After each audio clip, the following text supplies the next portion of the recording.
Hey guys, subscribe for daily content. And if you're shopping for gear, make sure you check out the description for the newest items at some of the very best online retailers. There's also links for some of the items that I personally recommend. Thanks!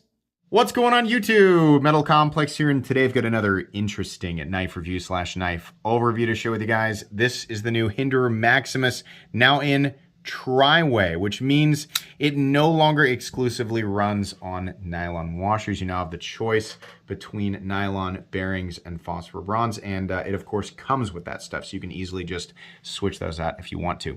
This is otherwise exactly the same as the original Maximus. There's a couple of things I want to talk about here, but this will not be a long video. If you want my complete thoughts on the design, you can check out the old review.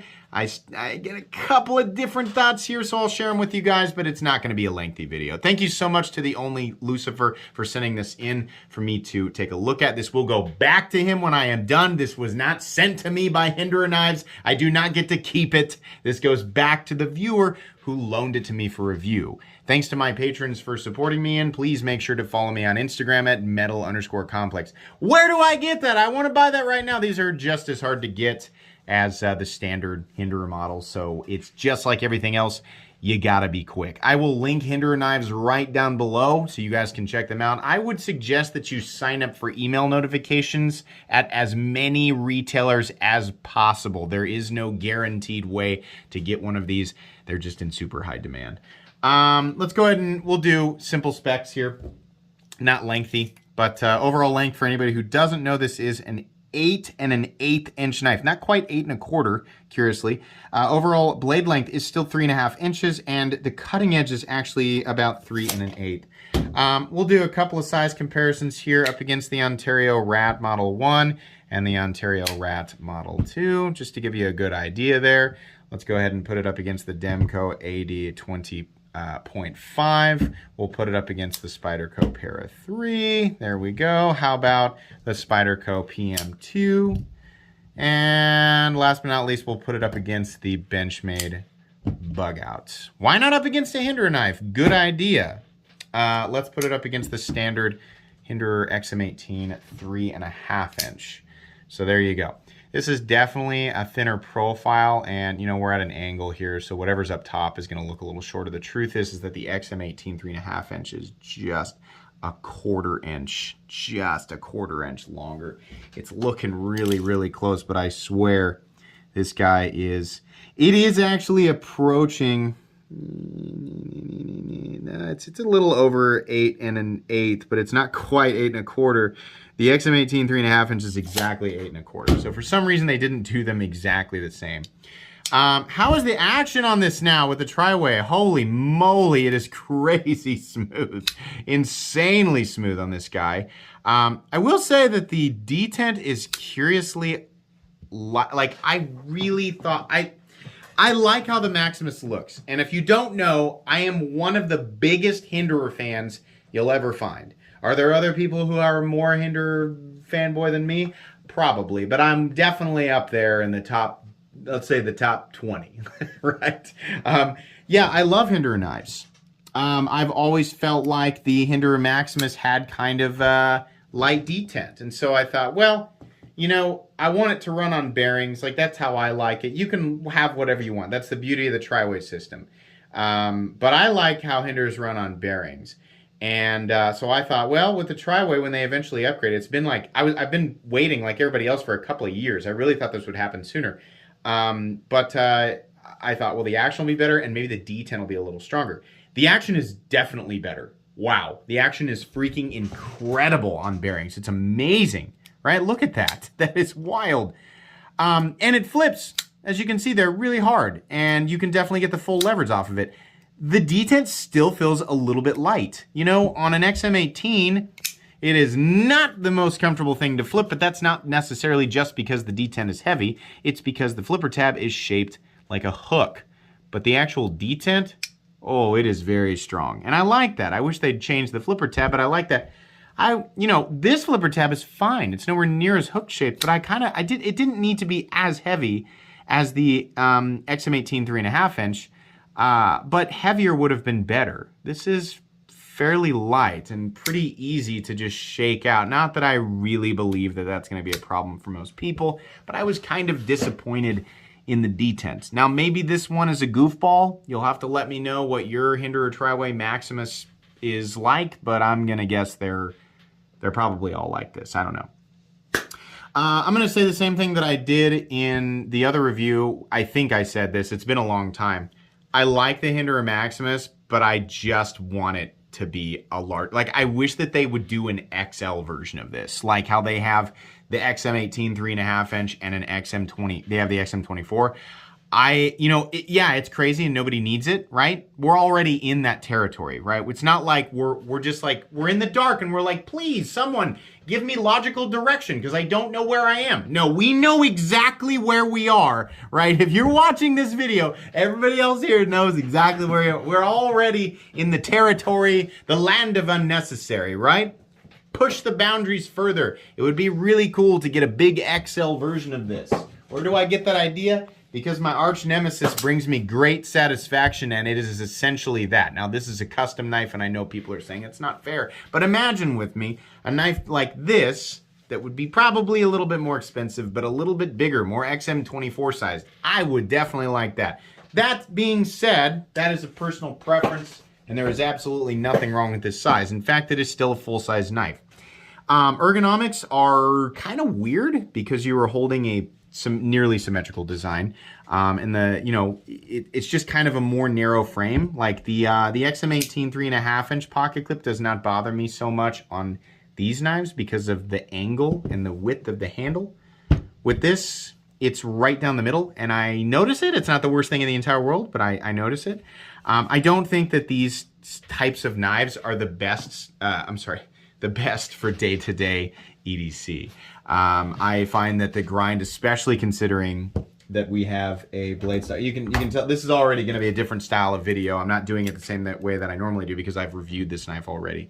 But the blade stock thickness on this, I believe, is the same as the standard XM18 3.5 inch, 165 thousandths. Yeah, holy moly, that is really thick for this guy. And, okay, because the truth is that it's still, am I out of paper?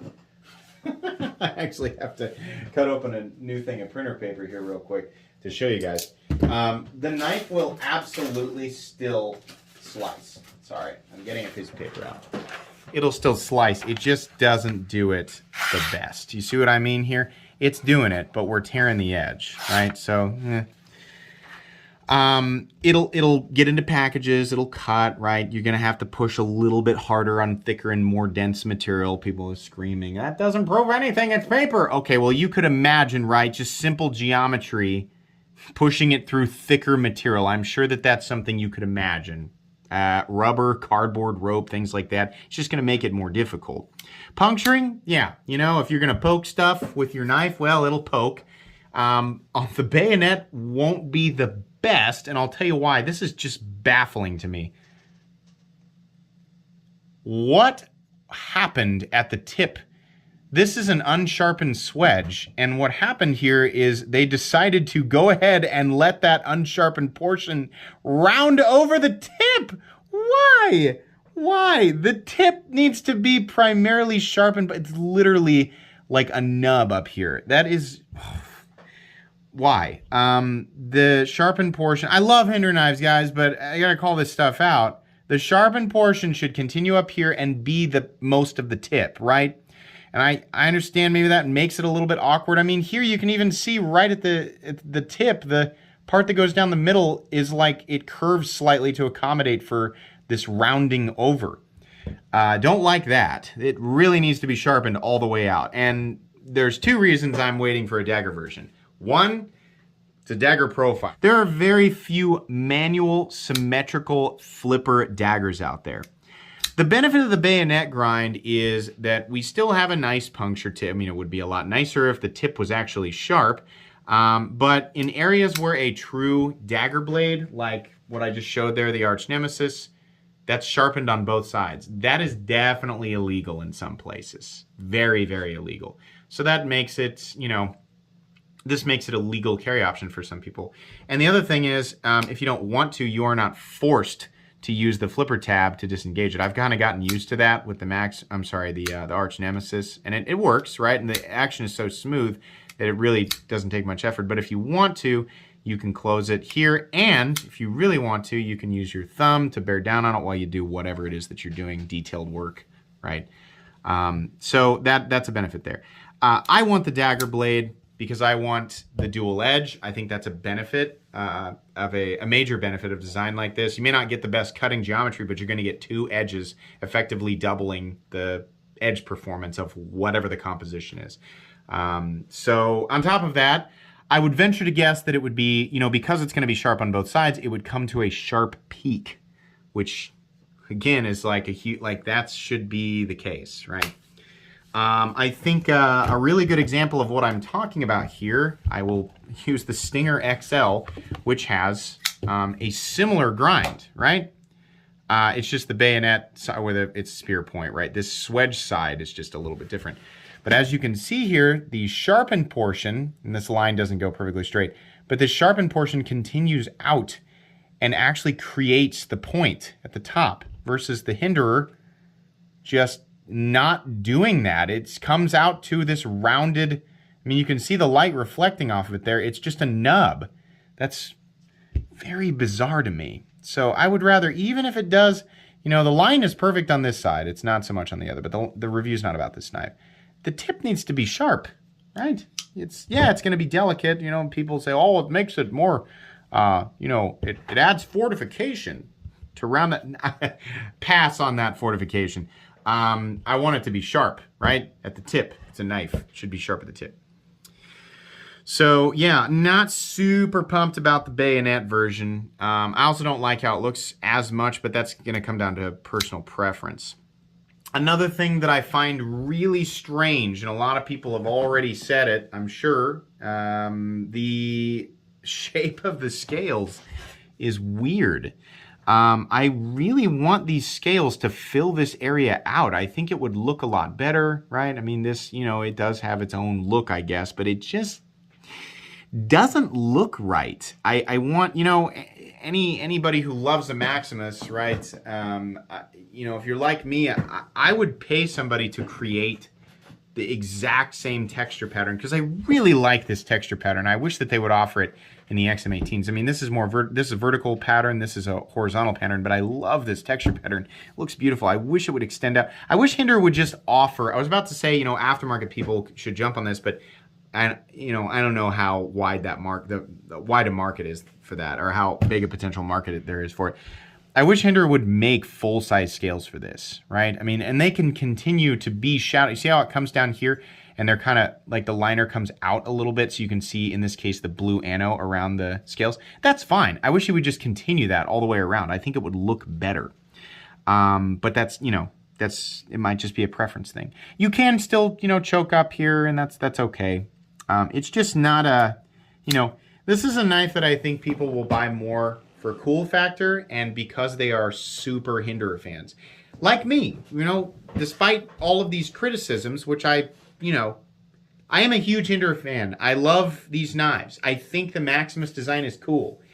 But it's a little bit, it's not without flaws, not by a long shot. I just love the profile. I love the idea of this dagger so much. Maybe it's making me be overly critical, right? But there are some things that I wish were different. I'm not going to demand changes, of course, but I just wish that it was a little bit different. Lefties, you might have a little bit more trouble with this. This is a right-handed sub frame lock, or it's a frame lock with overlays, right? I don't know if I really want to call it a liner lock. A lot of times, a right-handed liner lock is pretty easy to manipulate for somebody, who's left-handed.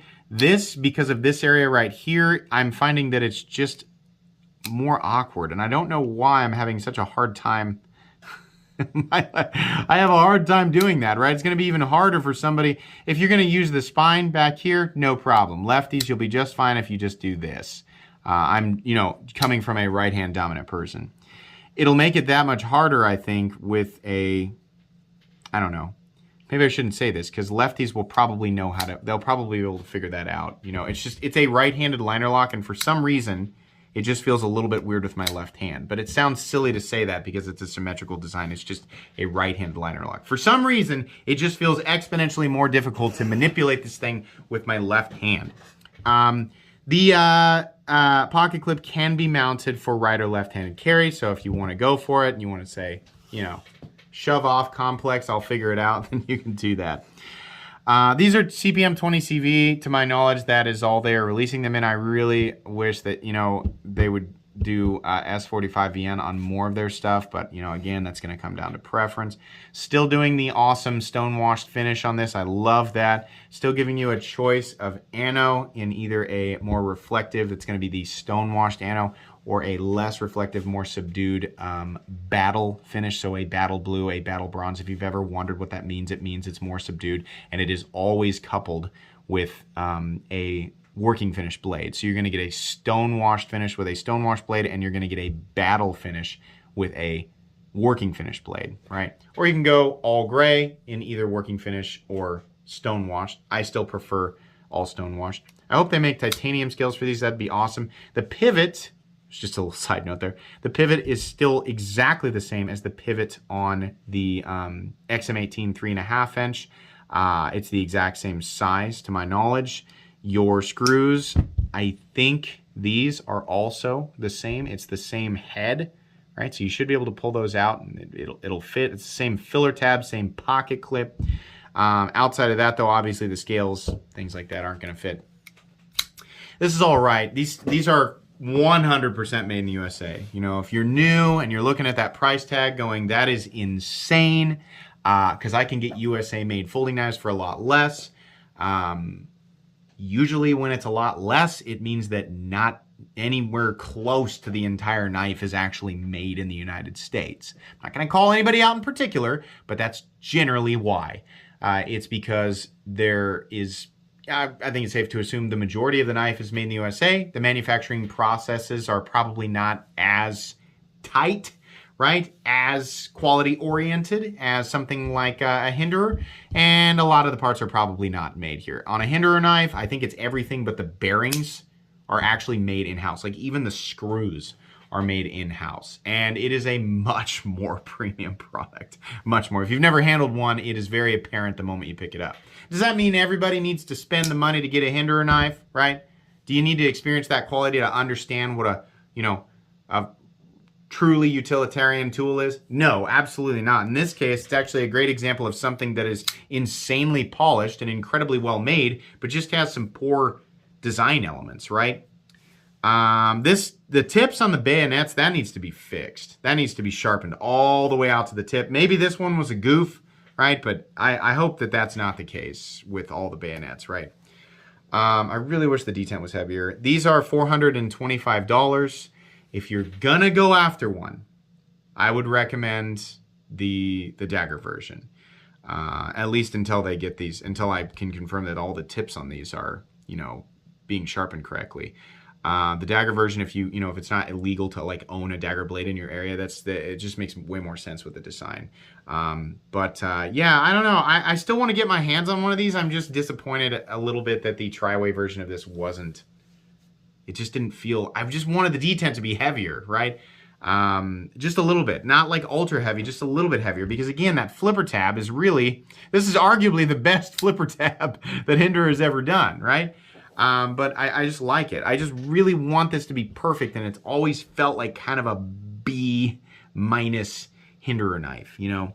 But it's okay. This is not going to be for everybody, and so it's not going to go on any of my special playlists. It will go on my Hinderer knives playlist, and I'm so glad to have gotten my thoughts out on this guy today. But anyways, I think that's going to be about it, guys. Like I said, Hinderer stuff, including parts and accessories, down in the description if you guys want to check that out. Please make sure to follow me on Instagram at metal_complex. If you enjoyed this video, leave a like. If you'd like to check out my other content, I do of course have lots of videos of knives that are either expensive or inexpensive that I do or don't like, so check those out. And if you enjoy all my content, go ahead and click on that Metal Complex logo right there and subscribe, because there's definitely more coming. Thanks again for watching, everybody, and have a great day.